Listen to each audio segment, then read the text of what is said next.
Magandang araw mga bata! Ang ating asignatura ay edukasyon sa pagpapakatao. Tayo ngayon ay nasa ika-6 na linggo ng ikalawang markahan. Ang ating aralin ay tungkol sa mga magagalang na salita.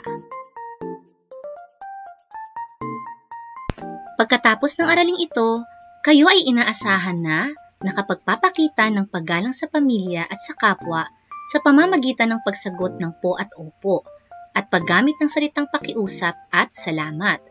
Natutukoy ang mga magagalang na salita na ginagamit sa pakikipag-usap sa pamilya at sa kapwa. Napahahalagahan ang paggamit ng magagalang na salita sa pakikipag-usap sa pamilya at sa kapwa, at naisasabuhay ang paggalang sa pamilya at sa kapwa. Magandang buhay! Ikaw ba ay batang magalang? Magaling! Nais kong higit ka pang makilala. Pag-aralan ang larawan sa bawat bilang, at kung ikaw ang bata sa bawat sitwasyon, ano ang iyong sasabihin? Humiram ka ng lapis sa iyong kaklase. Isinauli mo ito pagkatapos mong gamitin. A. Walang anuman. B. Maraming salamat. C. Ito na ang lapis mo. 2. Tinanong ka ng iyong nanay kung nasagutan mo na ang iyong takdang aralin. A. Opo, nanay. B. Oo, nanay. C. Mamaya na lang, nanay. 3. Malayo sa iyo ang pitsil ng tubig at ipinaaabot mo ito sa iyong ate. A. Ate, iabot mo ang tubig. B. Ate, tubig. C. Ate, pakiabot ng tubig. 4. Tumatakbo ka at hindi sinasadyang nabunggo mo ang iyong kalaro. A. Nakaharang ka kasi. B. Tatakbo na lamang palayo. C. Patawad, hindi ko sinasadya. 5. Nanghiram ang kapatid mo sa iyo ng krayola. Isinauli niya ito sa iyo at nagpasalamat. A. Walang anuman. B. Salamat. C. Sorry. Ang ating aralin sa araw na ito ay tungkol sa magagalang na salita. Ang paggalang sa pamilya at kapwa ay hindi lamang nakikita sa gawa kung hindi maging sa pananalita. Ito ay isang napakahalagang gawi o ugali ng bawat batang Pilipino sa bansa. Ang paggamit ng magagalang na salita sa pakikipag-usap sa nakatatanda o maging sa kapwa-bata ay isinasakilos at isinasapuso sa lahat ng oras at pagkakataon bilang tanda ng pagrespeto at paggalang.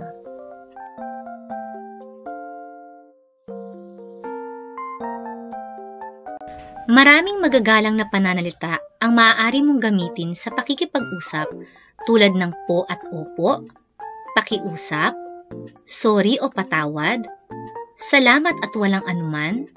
Ito ay ilan lamang sa mga magagalang na pananalita na dapat isinasakilos at isinasapuso ng mga bata hindi lamang sa tahanan, maging sa paaralan at pamayanan. Tayo ay magbalik-aral. Iguhit ang masayang mukha kung ang larawan ay nagpapakita ng paggalang sa pamilya o kapwa, at malungkot na mukha kung hindi. Unang larawan. Nakikipagkwentuhan habang may nagmimisa. Ikalawang larawan. Batang nagmamano sa kanyang lolo. Ikatlong larawan. Batang nanunukso sa kanyang kamag-aral o kalaro. Ika-4 na larawan. Mga batang tumatakbo habang may palatuntunan. Ika-5 larawan, batang bumabati sa kanyang kalaro o kaibigan. Nakikipag-usap ka ba ng may paggalang sa iyong pamilya at kapwa? Magaling! Ang paggamit ng magagalang na pananalita ay huwag kalimutan sa lahat ng oras at pagkakataon. Halina at basahin ang maikling dialogo na nagpapakita ng pagiging magalang ng batang si Isko sa tulong at gabay ng iyong kasama sa bahay. Si Isko. Si Isko ay magalang na bata.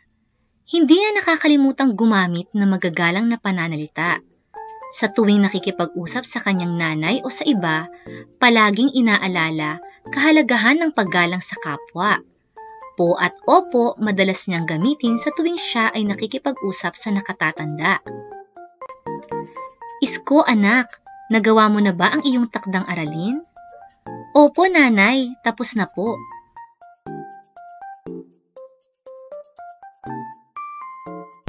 Maki o paki, madalas niyang gamitin sa tuwing nakikisuyo o may nais abutin. Ito ay isang habilin kay Isko na ginagawa niya sa tuwi-tuwi na. Ate, pakiabot nga po ang ulam. Pasasalamat, hindi kinalilimutang bigkasin o sambitin sa tuwing may nagbibigay sa kanya ng kahit anumang bagay. Maligayang kaarawan, Isko. Maraming salamat. Hindi rin niya kinalilimutang sumagot kapag may nagpapasalamat sa kanya. Isko, ito na ang hiniram kong lapis. Maraming salamat. Walang anuman. Hindi niya nakakalimutang humingi ng paumanhin kung meron siyang pagkakamaling nagawa. Sorry, hindi ko sinasadya. Iyan si Isko. Ipinagmamalaki ng kanyang mga magulang. Isang huwarang bata na hinahangaan at dapat tularan ng mga bata sa paaralan. Sagutan natin ang mga sumusunod na katanungan tungkol sa kwentong napakinggan.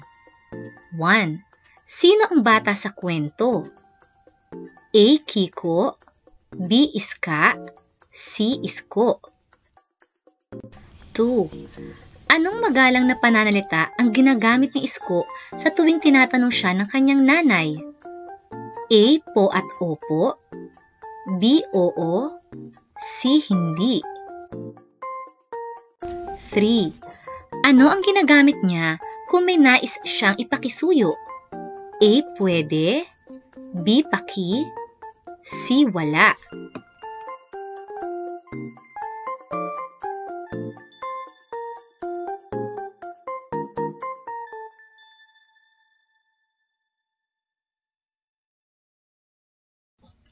Four. Ano ang sinabi ni Isko sa nagbigay sa kanya ng regalo? A. Maraming salamat, B. Walang anuman, C. Sorry. 5. Bakit ipinagmamalaki si Isko ng kanyang mga magulang? A. Siya ay matapat na bata, B. Siya ay masunuring bata, C. Siya ay magalang na bata. Ang paggamit ng magagalang na pananalita sa pakikipag-usap sa nakatatanda at kapwa-bata ay huwag kalimutan. Ito ay tanda ng pagbibigay respeto na isa sa natatanging katangian nating mga Pilipino. Maraming magagalang na pananalita ang maaari mong gamitin tulad ng po at opo, pakiusap, salamat at walang anuman, sorry o patawad.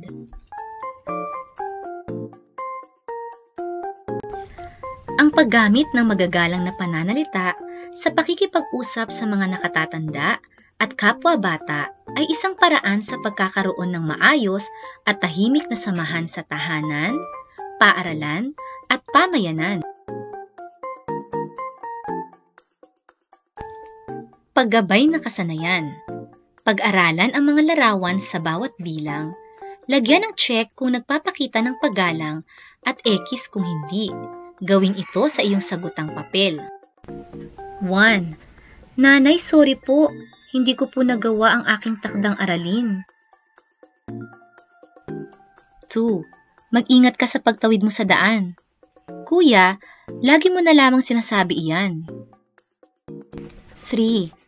Elsa, ito na ang iyong lapis. Sa susunod, bumili ka ng sa iyo. 4. Maraming salamat sa binigay mong baon. 5. Ginoo, maaari po bang magtanong? Saan po ba ang tindahan ni Aling Rusing? Paggabay na pagtatasa. Piliin ang letra ng tamang sagot. Isulat ang sagot sa iyong sagutang papel. 1. Bibili ka ng suka sa tindahan ni Aling Nene. Ano ang sasabihin mo? A. Pabili nga ng suka. B. Aling nene, pabili nga po ng suka. C. Suka nga. 2. Natabig mo nang hindi sinasadya ang baso ng tubig at nabasa ang iyong kuya. Ano ang sasabihin mo? A. Patawad po kuya, hindi ko sinasadya. B.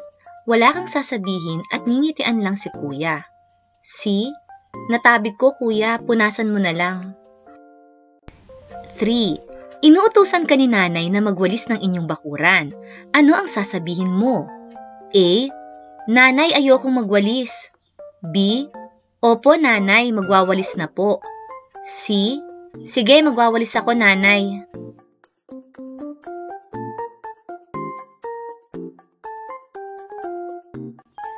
4. Papasok ka na sa paaralan. Nagpaalam ka sa nanay at tatay mo. Binigyan ka nila ng baon. Ano ang sasabihin mo sa kanila? A. Aalis na ako. B. Padagdag ng baon. C. Maraming salamat po. Nakita mo ang martilyo na nasa sahig. Tinanong ka ng iyong tatay kung nakita mo ito. Ano ang sasabihin mo? A. Opo tatay, heto po ang martilyo. B. Hindi ko nakita tatay. C. Nasa sahig ang martilyo.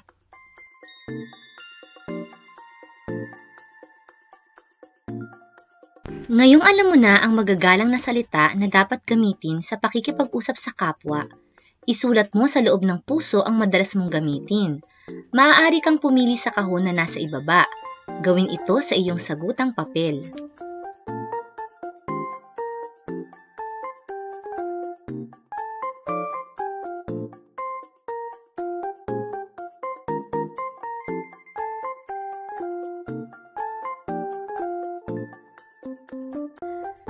Ngayong alam mo na ang mga magagalang na pananalita na ginamit sa pakikipag-usap sa kapwa, kumpletuhin mo ang isang pangako. Hanapin mo sa loob ng kahon ang mga salitang bubuo sa pangako. Isulat ang sagot sa sagutang papel. Pangako. Ako ay magiging blank sa lahat ng oras. Gagamit ako ng po at blank sa pakikipag-usap sa mga nakatatanda. Lagi akong hihingi ng blank kung ako ay may nagawang pagkakamali. Hindi ko kalilimutang sabihin ang blank sa lahat ng mga biyayang aking natatanggap. Hindi rin ako mahihiyang blank kung may mga bagay akong ipapakisuyo sa iba. Narito ang mga pagpipilian.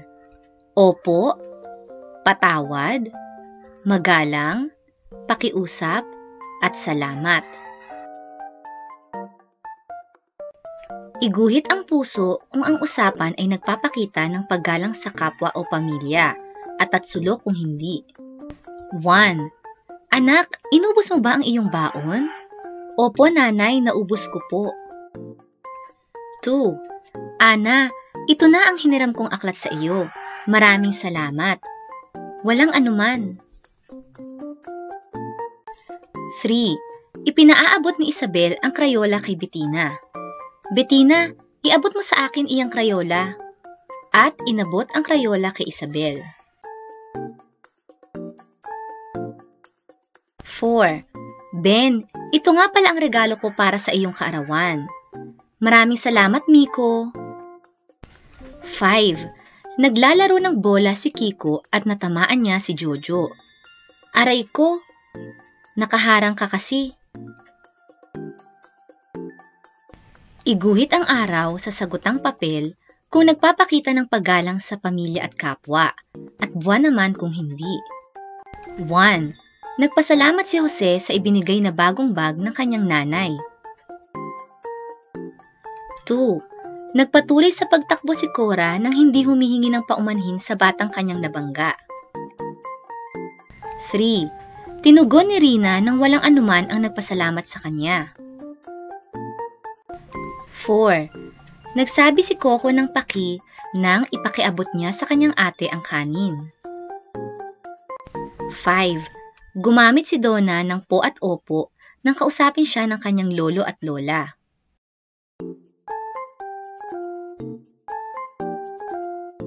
Para sa karagdagang gawain, Paano mo ipinapakita ang paggalang sa iyong pamilya at kapwa? Sagutan ang chart na nasa ibaba. Iguhit ang check sa tamang hanay kung gaano mo kadalas ginagawa ang mga sitwasyon na nasa gawain. Gawin ito sa iyong sagutang papel. 1. Gumagamit ng po at opo sa pakikipag-usap kay nanay at tatay. 2. Humingi ng sorry o patawad kung may nagawang pagkakamali. 3. Nagpapasalamat sa mga bagay na natatanggap.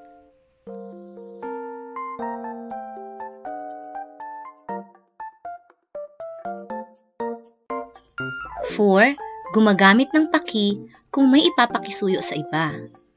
5. Tumutugon ng walang anuman sa mga nagpapasalamat.